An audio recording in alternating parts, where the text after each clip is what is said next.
This rancher had pulled calves for 40 years and figured nothing could surprise him anymore. Then one freezing March morning, his cow gave birth to something that made him drop his coffee mug in the snow. Frank Delaney had been running cattle on the same stretch of eastern Montana since before his son could walk, and in all those years he thought he'd seen just about everything a cow could throw at him. Breech births, twins, a calf born with an extra toe that had the whole county talking for a week back in the 90s. Nothing prepared him for the last week of March, though, when a heifer named Clara went into labor 2 days early and gave him a scare he'd be telling people about for the rest of his life. Clara wasn't anything special to look at, a solid red Angus cow, 10 years old, on her 6th or 7th calf by that point. Frank honestly couldn't remember which. She'd always calved easy. That's part of why he noticed something was wrong the second he heard her bawling from clear across the pasture at 4 in the morning. A sound with real distress in it, not the usual grunting and shifting cows do when things are moving along normally. He grabbed his coat over his long johns and didn't bother with coffee, which for Frank said everything about how the night was about to go. By the time he reached her, out past the windbreak where the ground dipped toward the old boundary fence, Clara was down on her side in the mud, straining hard. And Frank could see right away this wasn't going to be one of the easy ones. He'd pulled maybe 24 calves in his life with his own hands, chains and all, and he knew within 30 seconds this calf was coming out wrong, or at least coming out big, bigger than anything Clara's frame looked built to handle. He called his son Tucker, who lived 15 minutes down the county road, and told him to get over there now, and then he got down in the mud beside her and did what he'd always done. Talked low, kept his hands steady, worked with her instead of against her. It took almost 40 minutes, longer than any birth Frank had ever assisted, and there was a stretch in the middle where he genuinely thought he might lose them both. The shoulders were the problem. Something about the size of them didn't match up with what an Angus cow should be delivering, and twice he had to stop and let Clara rest because she'd worn herself down to almost nothing. When the calf finally came loose, slick and steaming in the cold pre-dawn air, Frank sat back on his heels in the mud and just stared. The thing in front of him didn't look like any calf he'd ever pulled. The shoulders were built up high into something close to a hump, more pronounced than any Angus calf had a right to carry. The coat was darker than Clara's, almost black in patches, thick and shaggy in a way newborn calves just aren't. Even the shape of the head seemed wrong somehow, heavier through the brow. For one bad second, Frank's mind went to something being deformed, some kind of birth defect nobody had a name for. He'd heard stories over the years, freak things that happened in nature, and his first thought crouched there in the mud was that something had gone badly wrong inside Clara these past 9 months. Tucker showed up maybe 10 minutes later, boots half-laced, and when he saw the calf standing on wobbly legs next to his exhausted mother, he just stopped in his tracks and said, "Dad, what is that?" Neither of them had an answer, so Frank called Doc Alvarez, the vet who'd worked this stretch of Montana for going on 30 years, and told him he needed to come out first thing, that Clara had delivered something he couldn't make sense of.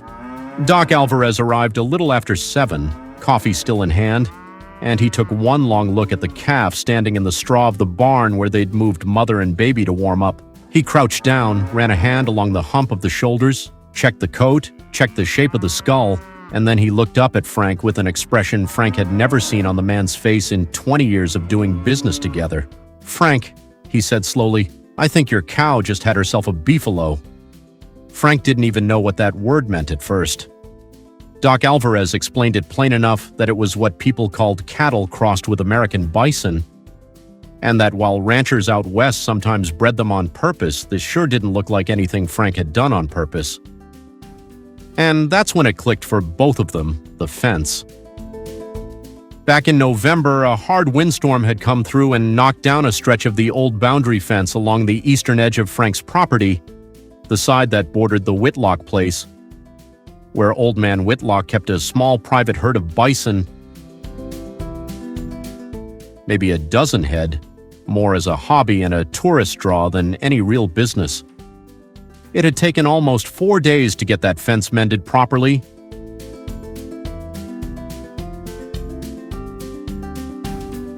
And during that stretch, a young bull from Whitlock's herd had gotten loose and wandered clean across 2 pastures before anybody rounded him up. Nobody expected anything to come of it. A loose bison bull for a few days in November wasn't exactly rare out in that part of the state, and breeding season lined up close enough that it made an ugly kind of sense once Doc Alvarez laid it out. "That explains the delivery too," Doc Alvarez said, standing back up and wiping his hands on his jeans. "Bison genetics run bigger through the shoulders and hindquarters. Domestic cows carrying a bison-sired calf can run into real trouble at calving, dystocia, difficult labor, exactly what you just went through. You're lucky you were out here when she went down. Another 20 minutes and you might have lost them both." Frank just stood there for a second, letting that settle. He'd been ranching over 40 years and never once had to think about the word dystocia in relation to a bison bull wandering onto his land through a fence he'd fixed himself. The calf, once she'd dried off and gotten some strength in her legs, turned out to be a heifer, healthy as anything despite the rough start, nursing steady within the hour. Tucker started calling her Dakota before anybody officially decided on a name, and it stuck the way names sometimes do without anybody really choosing them. Word got around the way it does in a small county. Doc Alvarez mentioned it to another rancher, that rancher mentioned it at the feed store, and within a couple weeks Frank had 3 different neighbors driving out just to see the calf with their own eyes, half convinced it was some kind of exaggeration until they stood in the barn and saw that hump for themselves. Old man Whitlock came by too, a little sheepish about the whole thing, and ended up offering Frank a fair price for Dakota once she was weaned, since a proven beefalo cross was worth something to people who bred them on purpose.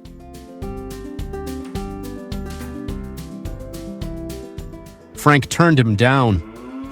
After everything Clara had gone through that morning, selling the calf never felt right. These days, Dakota runs with the rest of the herd,